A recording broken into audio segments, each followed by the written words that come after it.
ګرانو ملګرو سلامونه او ښې چارې. دغه څو ورځې مخکې د حزب یو مهم غړی قطب الدین هلال مړ شه. په هغه ورځ یو بل پخوانی کوم وزیر و، چارواکی و، جهادی و، هغه هم مړ شه.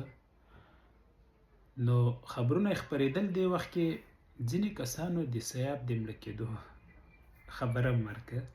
کله کله پیښې وسي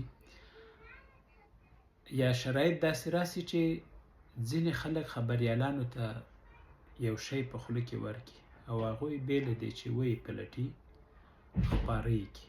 ګوره دغه د دوو کسانو مړینه خو سمه وه. نو سیاف بوډا هم دی، ډېر وخت کېږي چې مریض ده او هند ته ځي او راځي. نو د هغه د مرګ خبر هم خلکو رسنیو ته واستاوه. ځینې د یې رسنیو خپور کړ چې مشهور یې نه دي، خو مهمو رسنیو خپور نه کړ او سیاف ژوندی دی. دا مثال مې په دې وړاندې کړ چې مخکې ما ویلي وو څنګه خلک خبریالانو ته درواغ خبرونه ورکوي او هغوی خپروي. یعنې دغه بیلګو ته وګورئ چې دوه رښتونې وي، دا درېیمه یې خبریالانو ته ورسوله. 2022 کال و چې ځینې خبرې وې چې ولا یونس قانوني د افغانستان ژغورنې لپاره مقاومت ملي جبهې په نوم ډلې سره جوړ نه دی. بیا د ده په نوم یوه اعلامیه خپره سوه چې د ده لاسلیک هم و چې استعفا یې ورکړې. دا په رسنیو کې خبر خپور سه. اوس هم چې تاسو وپلټئ همدا خبر سته. ډېرو مهمو رسنیو دا خبر وکړ. خو څو شېبې وروسته قانوني خپله ویډیو خپره کړه، ویل چې دا درواغ خبره ده. په یوه رسنۍ کې زما ملګری و، ډېر ښه معاش یې و، هغه دا جهادیان سو، ملایان، طالبان، داعشیان دا په یوه سترګه ګوري. هغه بس همداسې خبر خپور کړی و او رسنۍ نه یې په همدې پلمه وشاړه. نو کله کله بیا دغسې خبرونه چې معلومات یې نه وي، کره سوي نه وي او د تش یوې اعلامیې ته وګوري، یو چا لاسلیک ته وګوري، خپروي یې. دا نو بیا څنګه کېږي؟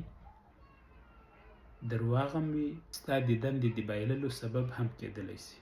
دغه 2022 کال کې افغان میرمنو د جو بایډن په نوم لیک واستاوه.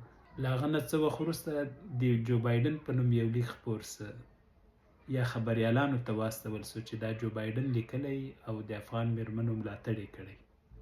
ځینې خبریالانو دا لیک همداسې خپور کړ، خو دا یې ونه کتل چې سپینه ماڼۍ کې خو به هم دا لیک وي، د جو بایډن پر اکاونټ خو به هم دا وي، کومې مهمې امریکایي رسنۍ خو به هم دا خپور کړی وي. نو دغسې حالاتو کې څه پکار دي؟ له اول مثال نه نیولې تر وروستي پورې.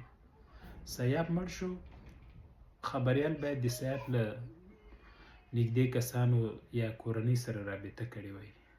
یوه یونس قانوني استعفا ورکړه، د هغه له پلویانو سره یا ده سره خلکو باید رابطه کړې وای. یا جو بایډن خو ما مثال کې درته وړاندې. دغه د خبریالانو د دوکه کولو نور ډولونه پیښې هم سته، په هغه کې به هم بیا خبرې کوو.